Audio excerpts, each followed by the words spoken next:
Right then, big game for United tonight. Massive game. Really not confident, but we are going to go through how we might be able to beat Liverpool or at least get something out of this game. They're absolutely flying at the moment. Second place in the league. Everyone's talking about them doing a quadruple. Not sure that's going to happen, but they are probably going to be picking up some more silverware at some point this season, it feels like. Second place in the league, lost just one of their last 24 matches, unbeaten in the league in 2022. Smashed us 5-0 in the reverse fixture. Honestly, one of the worst performances I've ever seen from United. Don't think Liverpool were particularly good either, but we were as bad as I've ever seen us. They play in the 4-3-3, generally attacking formation anyway, but Liverpool take it to the extremes. They push Trent and Andy Robertson really high. Watched the game the other week, and Trent was on the byline, which is bonkers. They're very much auxiliary wingers, and that's because they've now become not just inverted fullbacks who mix their runs up going forward. This formation allows them one fullback bombs on and the other sort of sits and covers. That's what a lot of teams do, but that's not what Liverpool do. When one goes, they both go, and they're supporting attack simultaneously. It's impressive how they've managed to make this effective, and they gamble because they can be caught in behind when they do this, but they know that they'll probably dominate so much possession, have so many opportunities, that they'll ride out the opportunities that you do give them. Fair play to them. When their fullbacks provide the width, you get Firmino or Jota dropping deeper into that false nine role, which allows Mane and Salah to sort of vacate the wings, which is then occupied by Trent and Robertson. Allows them to start playing a bit more centrally, a bit around the penalty area where they're very dangerous and become much more of a goal threat. Diaz, who came in January, has probably been borderline their best player since arriving, and he makes them very much more formidable.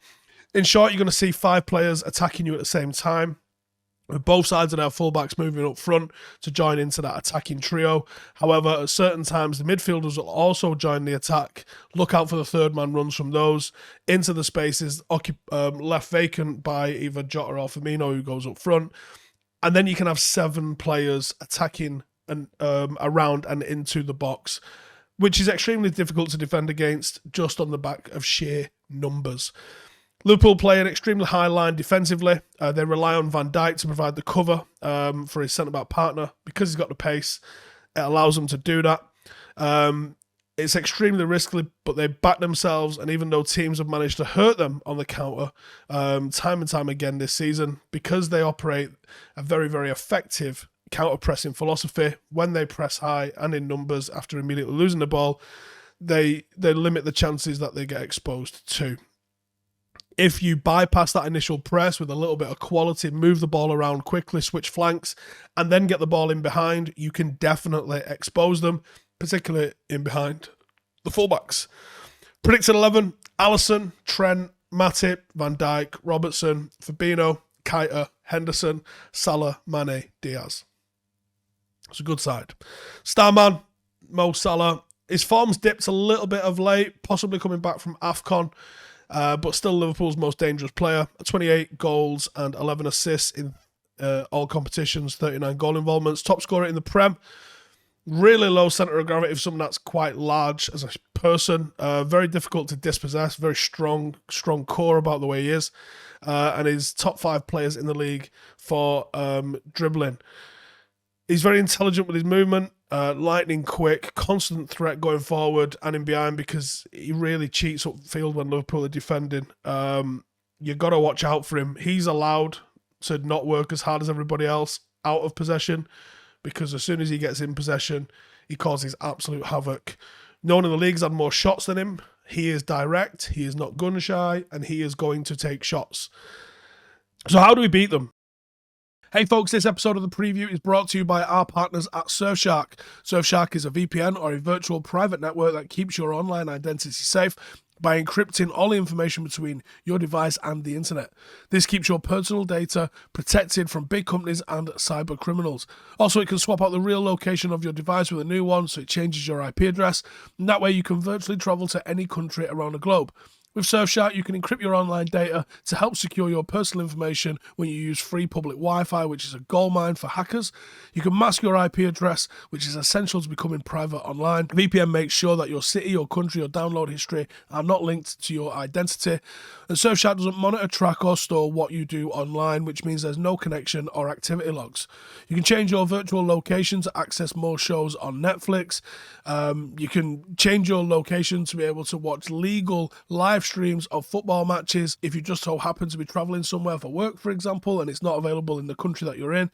And it allows you to stay safe when streaming content that isn't on TV with Surfshark. So if you prefer to maybe not pay and watch games or movies and stuff like that, this is a great way to do it because it's got all sorts of security features, like the clean web feature, which helps you block all those ads, pop-ups, malware and phishing attempts, and it allows you to stream the content that you want to watch a lot more safely. Did you know that they're the only VPN that allows you to use one account on unlimited devices, whether that's phones, a laptop, or anything like that? And I've got a special offer for you guys. If you want to go and try it out, it's Howson, Howson, and with that you get 83% off plus 3 extra months for free.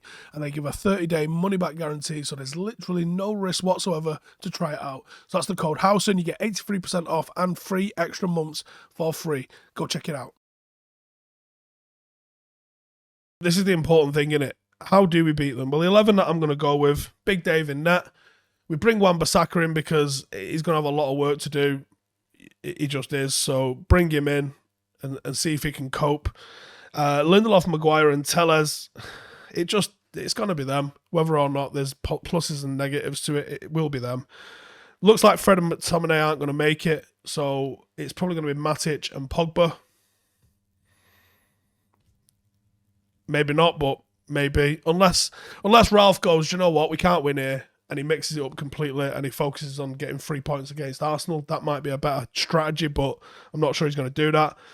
And I've gone with a 4-2-2. So Matic and Pogba, Bruno and Sancho behind Rashford and Ronaldo.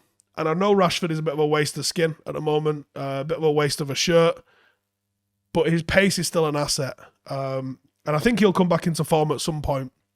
Might as well play him in through this. And I think because how defensively frail United are and how unarsed Liverpool will be about us, I actually think the best way to attack these is to attack these and is to actually go for it and just have almost a Bundesliga off with them. And we're probably going to come out on the wrong end of it no matter what, but let's go down swinging rather than trying to park the bus because we've not been able to do that at all under Ralph. Let's go down swinging. Liverpool will give you a chance because of how full throttle they are. Well, let's be full throttle ourselves and let's make a bit of a spectacle of it and let's see if we can actually get something out of it by doing it. It's going to require us to be clinical, which we're not, but it is what all we can do, I think. Pace and speed up top is going to hurt them. That's why Rashford has to play. They play an extremely high line.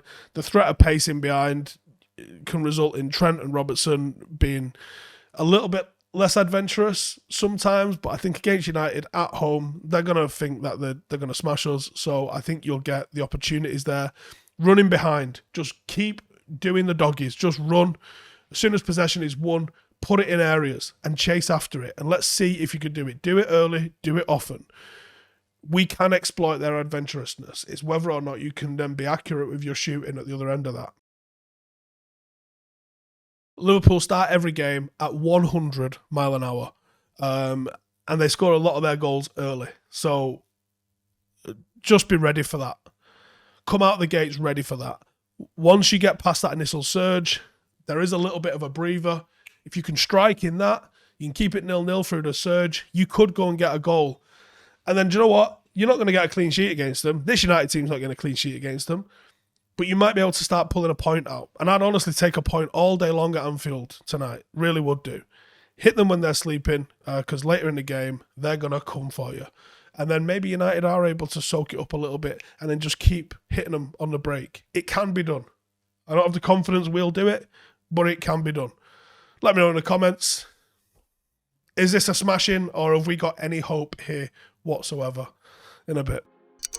Hey, thank you for watching the video. If you are new around these parts, then don't forget to subscribe. My channel is proudly supported by my community on Patreon. If you'd like to get a little bit of extra content, a Discord group, meetups, five-a-side games, weekly podcasts, behind the scenes, and even an occasional bit of transfer news as and when I get it, then for the price of a pint, you can show your appreciation for the content that we make and get some goodies for doing so as well. Check the link in the description or click the button right here. You'll also find all of my socials here too if you want to follow me on any of those platforms. Nice one.